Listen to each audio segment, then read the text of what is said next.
नमस्कार। मैं डॉक्टर देवेंद्र सिंह चौहान। इस वीडियो में आपका हार्दिक स्वागत है। हम भारत का भूगोल पढ़ रहे हैं और इससे पहले कुछ वीडियो में मैंने भारत का सामान्य परिचय और भारत के भौतिक विभाग के बारे में डिटेल में स्टडी की है। इस वीडियो में हम भारत के एक और नए टॉपिक को लेते हैं, जिसे हम भारत का अपवाह तंत्र कहते हैं, ड्रेनेज सिस्टम ऑफ इंडिया। बहुत ही सरल भाषा में मैं कहूँ तो भारत की नदियां।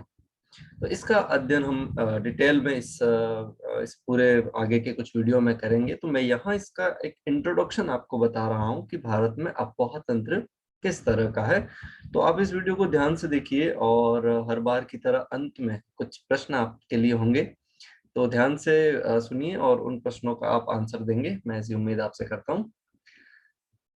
सबसे पहले अगर हम देखें तो भारत और विश्व, इन दोनों के बीच में हम अगर क्षेत्रफल की तुलना करें तो भारत में जितना भी स्थल पोर्शन है उसका 2.4% भाग भारत में है। विश्व के कुल स्थल भाग का 2.4% भाग। विश्व का 7वां सबसे बड़ा देश भी हम क्षेत्रफल के हिसाब से अपने आप को कहते हैं। वहीं अगर हम पॉपुलेशन के साथ भारत की तुलना करें विश्व में, तो अब देखिए विश्व में सन 2011 की जो सेंसस थी उसके हिसाब से देखें तो विश्व की 17.5% जनसंख्या भारत में है। अब आप देखिए क्षेत्रफल तो केवल 2.4% है, लेकिन जनसंख्या 17.5% है विश्व की। अब इसी की तुलना हम फ्रेश वाटर से करते हैं। तो जो शुद्ध जल, जिसको मीठा जल कहते हैं, फ्रेश वाटर कहते हैं, उसकी तुलना भारत से करें तो भारत में विश्व के कुल शुद्ध जल का 4% भाग है। अब अगर हम क्षेत्रफल और पॉपुलेशन के साथ इसकी तुलना करें तो हमें पता चलेगा कि एरिया के हिसाब से तो चलो ठीक है, हमारे पास 2.5% एरिया है लगभग और हमारे पास 4% जल है, मीठा पानी है। लेकिन अगर हम पॉपुलेशन के साथ तुलना करें तो यहाँ साफ नजर आता है कि भारत में इसकी कितनी कमी है। लगभग 4 या 4.5 गुना पानी कम है विश्व की कुल जनसंख्या की तुलना में भारत का। वहाँ देखिए 17% 18% पॉपुलेशन है, लेकिन पानी केवल 4% ही है। तो भारत में इस सोर्स की काफी कमी है, बहुत कमी है। और ये जो 4% पानी है, वैसे तो सारा पानी हमें बारिश से ही मिलता है, लेकिन फिर भी इसमें नदियों का जो रोल है वो सबसे महत्वपूर्ण है। इसके अलावा झीलें भी एक बड़ा सोर्स होती है, ग्राउंड वाटर भी एक बड़ा सोर्स होता है, लेकिन नदियां बड़ी महत्वपूर्ण होती है क्योंकि वो ग्राउंड पर होता है, वो बहता रहता है। कहीं पे भी बारिश हो, नदियां पानी हम तक पहुंचा देती है बहाकर। इस वजह से इनकी जो इम्पोर्टेंस है नदियों की, वो बढ़ जाती है। तो इस चैप्टर में और आगे के कुछ वीडियो में हम भारत की इन्हीं प्रमुख नदियों के बारे में, झीलों के बारे में बात करेंगे। 22 मार्च को विश्व जल दिवस मनाया जाता है और ये हर बार किसी न किसी थीम पे मनाया जाता है। 2021 में जो इसकी थीम है वो वैल्यूइंग वाटर है। तो कभी कंपटीशन एग्जाम्स में पूछे भी जाते हैं कि जो कितने भी डे आते हैं वो किस थीम पर मनाए जाते हैं, तो इनको आपको देखते रहना चाहिए। ये भारत है और हम जानते हैं कि यहाँ पर हिंद महासागर है और इस हिंद महासागर के दो मार्जिनल सी है, जिसमें एक अरब सागर है और दूसरी तरफ बंगाल की खाड़ी है। और इन सब के नॉर्थ में ये हमारा भारत है। अब हम भारत के ड्रेनेज सिस्टम को समझे या किसी भी देश के ड्रेनेज सिस्टम को समझे तो सिंपल सी बात ये होती है कि नदियां जो है वो स्थल पर बहती हैं और वाटर बॉडी की तरफ जाती है। सामान्यतः यही देखने को मिलता है। अगर कोई नदी छोटी है, वो खुद अगर किसी सागर तक नहीं पहुंच पा रही है, महासागर तक नहीं पहुंच पा रही है, तो वो किसी दूसरे में मिलकर, तीसरी में मिलकर, चौथी में मिलकर भी अपने पानी को वहां पहुंचाती है। पर सामान्य चीज यही है कि नदियां सामान्यतः पर्वतों से निकलती हैं और किसी महासागर में, सागर में, झील में जाके गिर जाती हैं। तो अब हम भारत को देखें तो यहाँ बंगाल की खाड़ी है, यहाँ अरब सागर है, दोनों हिंद महासागर के ही भाग हैं। तो भारत में जो नदियां बहती हैं वो या तो आती होगी बंगाल की खाड़ी की तरफ और या फिर वो जाती है अरब सागर की तरफ। अब सिंपल सा कंसेप्ट है, जब हम ड्रेनेज सिस्टम कहते हैं, अपवाह तंत्र, तो उसको हम भारत में इन दो सागरों या खाड़ी के नाम से बांट सकते हैं। जैसे कुछ नदियां हम मान लेते हैं कि बंगाल की खाड़ी की तरफ बहेगी, तो उसको हम क्या कहेंगे, बंगाल की खाड़ी का अपवाह तंत्र, drainage system of Bay of Bengal. या कुछ नदियां अगर अरब सागर की तरफ जाती हैं तो उसको हम कहेंगे अरब सागर का अपवाह तंत्र या ड्रेनेज सिस्टम ऑफ अरेबियन सी। अब सवाल यह है कि वो नदियां जो इस तरफ और इस तरफ जाएगी, वो उसको विभाजन कहाँ से, कौन उसको डिवाइड करेगा? तो ये काम ऑलमोस्ट पर्वत करते हैं। पर्वत का जो ऊपर वाला हिस्सा होता है, बिल्कुल ऊपर वाला हिस्सा, उस पे अगर बारिश की कोई बूंद गिरती है तो वो या तो इस तरफ जाएगी या इस तरफ जाएगी। तो वो जो पर्वत का सबसे ऊपर शिखर है उसका, वो क्या करता है, पानी को दो भागों में बांट देता है। और उसी को हम कहते हैं जल विभाजक रेखा, वाटर डिवाइडर लाइन। अब हम भारत में देखते हैं कि वो लाइन कहाँ है। ये देखिए, भारत में ये लाइन इस तरह से यहाँ से शुरू होती है, और फिर आप देखिए इस तरह से यहाँ अरावली पर्वत के सहारे सहारे होते हुए ये इधर विंध्याचल पर्वत, फिर इधर सतपुड़ा पर्वत है, उसके बाद ये सह्याद्री पर्वत। इन सब पर्वतों के बारे में हम पिछले कुछ वीडियोस में पढ़ चुके हैं डिटेल में। तो ये जल विभाजक रेखा के रूप में काम करता है। यहाँ मुख्य जो दो तीन पर्वत मैं आपको बता दूं, अरावली पर्वत, विंध्याचल पर्वत, सतपुड़ा पर्वत, यहाँ मैकाल पर्वत भी है, और सह्याद्री या हम पश्चिमी घाट कह दें इसको। तो वो ये जो पर्वत है ये भारत में जल विभाजक रेखा का काम करता है। अब सिंपल सी बात है कि जो नदियां इधर चली आएगी वो बंगाल की खाड़ी में, और जो नदियां इस तरफ चली आएगी वो अरब सागर में। यानी कि इस पर्वत के ऊपर कहीं पर भी पानी गिरा, वो पानी या तो इधर जाएगा या इस तरफ जाएगा, और वो जिधर बह रहा है उधर उसका अपवाह तंत्र कहलाएगा। और हमेशा ये बात ध्यान रखिएगा, नदियां ढाल के अकॉर्डिंग ही बहती है। अब यहाँ से नदी अगर इस तरफ जा रही है, इसका मतलब साफ है कि धरातल का ढाल इस तरफ है। यहाँ से अगर इधर जा रही है तो इसका मतलब साफ है उस धरातल का ढाल इस तरफ है। अब ये देखें, लगभग भारत का 77% पानी, ये एक मोटा मोटा अनुमान है, 77% पानी जो बारिश का धरातल पर गिरता है वो बंगाल की खाड़ी की तरफ बहता है। यानी कि हमारा जो बड़ा ड्रेनेज सिस्टम है वो बंगाल की खाड़ी का ड्रेनेज सिस्टम है।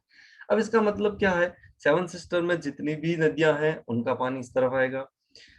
ये पूरा गंगा के मैदान का जितना भी पानी है वो इस तरफ आएगा, यहाँ से इस वाटर डिवाइडर लाइन से। यहाँ अगर हम देखेंगे तो ये भी सह्याद्री पर्वत या वेस्टर्न घाट से हम पूरा देखें तो ये नदियां सारी इस तरफ बहती हैं।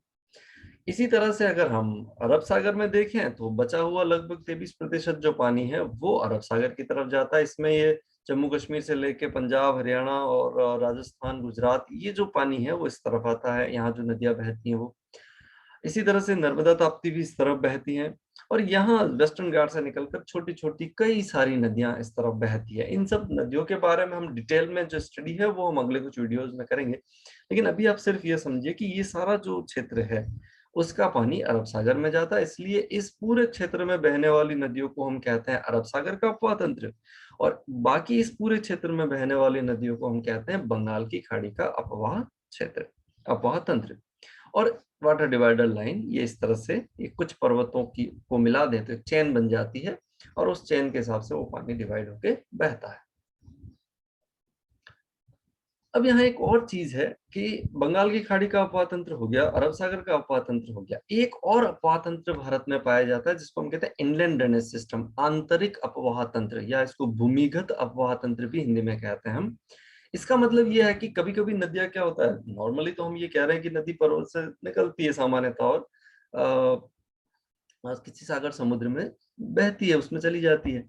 लेकिन कुछ नदियां ऐसी होती है जो निकलती तो है कहीं से, लेकिन वो किसी सागर या समुद्र तक पहुंचे उससे पहले वो या तो जमीन में भूमिगत, मतलब अपने आप ही विलीन हो जाती है, या किसी झील में गिर के वहीं रह जाती है। तो ऐसी नदियों को हम कहते हैं आंतरिक अपवाह तंत्र वाली नदियां। उनका पानी किसी, मतलब प्रत्यक्ष तौर सीधा डायरेक्टली किसी समुद्र की तरफ नहीं जाता।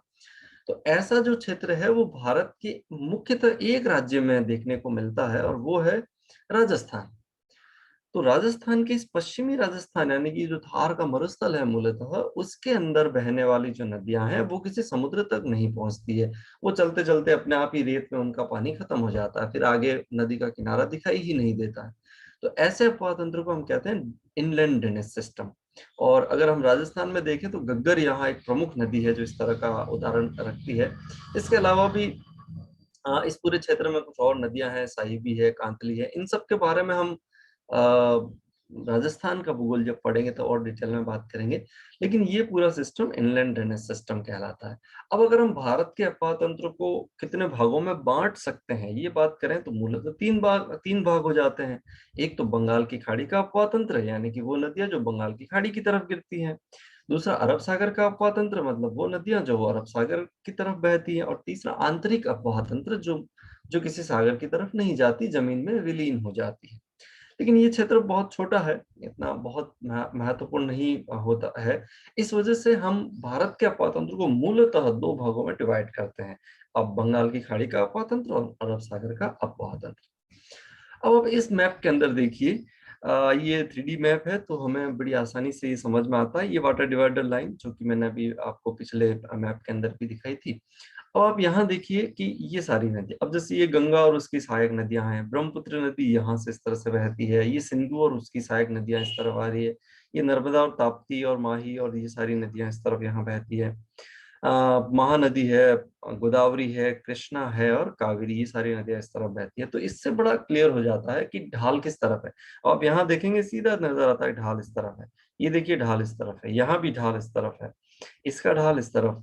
वो तो नदी सोचने वाली बात ही नहीं, नदी जिस तरफ जा रही है उसी तरफ हमेशा उसका ढाल होता है। तो ये देखिए अरावली पर्वत है, पूरा जो वाटर डिवाइडर लाइन की तरह काम करता है। यहाँ आप देखिए विंध्याचल पर्वत, उसके बाद सतपुड़ा पर्वत की रेंज ये, और ये पूरा वेस्टर्न घाट। तो इस तरह से वाटर जो है डिवाइड हो जाता है भारत में, और कुछ नदियां इधर आती हैं, कुछ नदियां इस तरफ जाती हैं। अब हम देखें तो अरब सागर अपवाह तंत्र की प्रमुख नदियां कौन सी हैं, बंगाल की खाड़ी में जाने वाली प्रमुख नदियां कौन सी है। तो मैं यहाँ केवल आपको नदियों का नाम ही बता रहा हूँ, क्योंकि हम डिटेल में स्टडी अगले वीडियोस में करेंगे इनकी, एक एक करके काफी डिटेल में इनको पढ़ना होगा हमें। तो आप देखिए सबसे पहले सिंधु नदी की हम बात करते हैं, जो यहाँ बहती है और अरब सागर में चली जाती है, पाकिस्तान के अंदर वो अरब सागर में मिलती है। इसकी सहायक है चिनाब और उसकी सहायक है सतलुज। इसके अलावा भी यहाँ कई सारी और नदियां हैं, डिटेल में हम बाद में बात करेंगे। तो ये सब अरब सागर की तरफ जाती हैं सारी नदियां। इसी तरह से यहाँ लूनी देखें तो वो भी अरब सागर की तरफ बहती है। माही नदी को देखें तो वो भी अरब सागर की तरफ बहती है। नर्मदा नदी भी यहाँ से निकलकर अरब सागर की तरफ बहती है, और इसके ठीक पास में इसके दक्षिण में तापी नदी है, या ताप्ती भी कहते हैं हम, वो नदी भी अरब सागर की तरफ बहती है। इसके अलावा यहाँ छोटी छोटी कई सारी नदियां हैं जो अरब सागर की तरफ बहती है। तो भारत की ये प्रमुख नदियां हैं जो अरब सागरीय अपवाह तंत्र का हिस्सा है। इसी तरह से अगर हम आगे देखें तो ये गंगा, उसकी सहायक यमुना, ये बंगाल की खाड़ी में आती है। ये ब्रह्मपुत्र देखिए, ये भी बंगाल की खाड़ी की तरफ आती है। महानदी, गोदावरी, कृष्णा और कावेरी, ये प्रमुख नदियां हैं जो बंगाल की खाड़ी के अपवाह तंत्र का हिस्सा है। इसके अलावा भी यहाँ और हजारों नदियां होंगी जो इनके साथ बह के इस तरफ आती होगी, लेकिन ये कुछ मेजर नदियां हैं, कुछ प्रमुख नदियां हैं जो अरब सागर या बंगाल की खाड़ी का हिस्सा है, अपवाह तंत्र का हिस्सा है।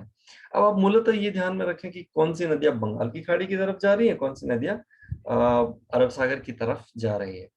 तो हम स्टडी के हिसाब से, अगर पढ़ने के हिसाब से देखें तो हम भारत की नदियों को पढ़ने के लिए या तो ये आधार ले लें कि अरब सागर की तरफ अपवाह तंत्र की तरफ बहने वाली नदियां कौन सी हैं, या बंगाल की खाड़ी के अपवाह तंत्र की नदियां कौन सी हैं, तो दो भागों में बढ़ जाएगा वह पूरा भारत। या हम इसको ऐसे भी कर सकते हैं कि जो नर्मदा नदी है वहां से एक नदी के आधार पर अगर हम भारत को डिवाइड करना चाहें तो इस नर्मदा नदी से माना जाता है उत्तर वाला जो हिस्सा है उसको हम उत्तरी भारत, दक्षिण वाला जो हिस्सा है उसको दक्षिणी भारत कहते हैं। इसी तरह से अगर एक पर्वत से बांटना चाहें तो विंध्याचल पर्वत से बांट सकते हैं, उत्तरी भारत दक्षिणी भारत। किसी अक्षांश से बांटना चाहें तो हम कर्क रेखा से भी बांट सकते हैं, उत्तरी भारत और दक्षिणी भारत। तो नदी नर्मदा है जिसकी सहायता से हम ऐसे बांट सकते हैं। अब आप देखिए इन दोनों भागों को अगर हम बांटे तो हमें साफ साफ दिखाई देता है कि जो बंगाल की खाड़ी की में गिरने वाली नदियां वो मूलतः भारत के पश्चिमी हिस्से से निकलती हैं और पूर्व की तरफ बहती हैं इस तरह से, यहाँ देखिए। लेकिन नर्मदा और ताप्ती ऐसी नदियां हैं जो, और मूलतः दक्षिणी भारत में, जो थोड़ी पूर्व की तरफ से निकलती है और पश्चिम की तरफ से बहती है, इसलिए इनको उल्टी बहने वाले, विपरीत दिशा में बहने वाली नदियां भी हम कह सकते हैं। तो इस तरह से ये जो अपवाह क्षेत्र है भारत का, उसमें हम अगले कुछ वीडियोस में इन सारी नदियों की डिटेल में बात करेंगे, कहाँ से निकलती हैं, कहाँ गिरती हैं, कौन किस में कहाँ मिलती हैं, सहायक नदियाँ कौन सी हैं। मतलब ये जितनी भी इम्पोर्टेंट बातें हैं इन सारी नदियों की, वो हम एक एक लेके डिटेल में अगले कुछ वीडियो में करेंगे। अभी आप सिर्फ ये ध्यान रखिए कौन सी नदियाँ किस तरफ जा रही है और कौन सी नदियाँ किस तरफ जा रही है। अब मैं आपको बता रहा था उत्तरी भारत और दक्षिणी भारत। हम भारत की नदियों को पढ़ने के लिए ये भी कर सकते हैं कि भारत के अपातंत्र को यहाँ से दो भागों में बांट दें और हम कहें उत्तरी भारत की नदियां, दक्षिणी भारत की नदियां। अगर हम ऐसा करते हैं तो फिर हमें उत्तरी भारत की नदियों को दो भागों में बांटना होगा। उत्तरी भारत की वो नदियां जो अरब सागर की तरफ बहती हैं तो उनको हम कहेंगे अरब सागरीय अपातंत्र। उत्तरी भारत की वो नदियां जो बंगाल की खाड़ी की तरफ बहती हैं तो उनको हम कहेंगे बंगाल की खाड़ी का अपातंत्र। अब उत्तरी भारत जो है वो बेसिकली तीन ड्रेनेज सिस्टम में डिवाइड कर दिया जाता है और उन तीन में एक है सिंधु नदी तंत्र, और ये ऐसा नदी तंत्र है जो अरब सागर की तरफ बहता है। दूसरे दो गंगा और ब्रह्मपुत्र नदी तंत्र हैं, ये दोनों बंगाल की खाड़ी की तरफ बहते हैं। तो नॉर्थ इंडिया पूरा इसमें कंप्लीट हो जाता है तीन रिवर सिस्टम के अंदर। अब अगर हम साउथ में बांटे तो फिर वही बात है, वो नदियां जो बंगाल की खाड़ी की तरफ जाती हैं उसमें मूलतः चार नदियां मेजर हैं, महानदी, गोदावरी, कृष्णा और कावेरी। और अरब सागर की तरफ जाने वाली जो मेजर नदियां हैं उसमें हम नर्मदा और ताप्ती को मूलतः रखते हैं। माही भी यहाँ पर है, लूनी भी यहाँ पर है, लेकिन वो दो मेजर रिवर के रूप में जानी जाती है। इसके अलावा छोटी छोटी नदियां भी जानी जाती है। तो हम हम इस तरह से भारत का जो अपार तंत्र है उसको आराम से बांट सकते हैं और उसको समझ सकते हैं। अब ये देखिए, जो मेजर नदियां हैं उसको मैंने यहाँ दो भागों में डिवाइड कर दिया है। Drainage system of India, drainage system of Arabian Sea, drainage system of Bay of Bengal. अब इसमें देखिए इंडस यानी कि सिंधु, लूनी, साबरमती, माही, नर्मदा और ताप्ती।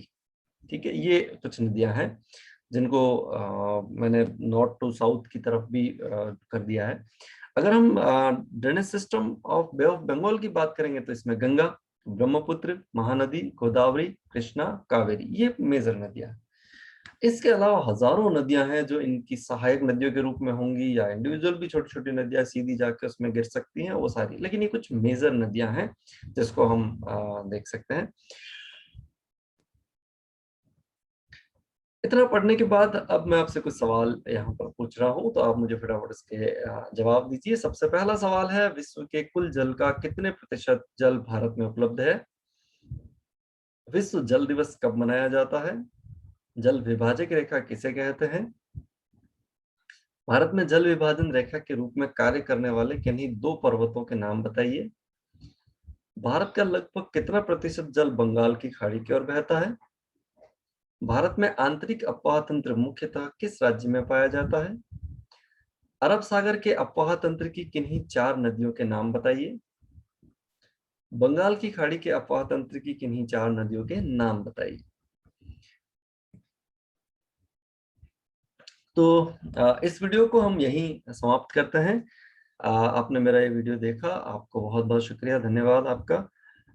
आगे हम जो ये नदियां हैं इनके बारे में एक एक नदी को लेंगे और उनकी डिटेल में स्टडी करेंगे। वो कहाँ बहती हैं, उद्गम कहाँ है, उनका अंत अंत वाला जो बिंदु है वो कहाँ है, किस तरह ड्रेन करती है, मतलब डिटेल में इन सब नदियों के बारे में हम पढ़ेंगे। तो आप मेरे अगले वीडियो देखते रहिए। Thank you, thank you so much.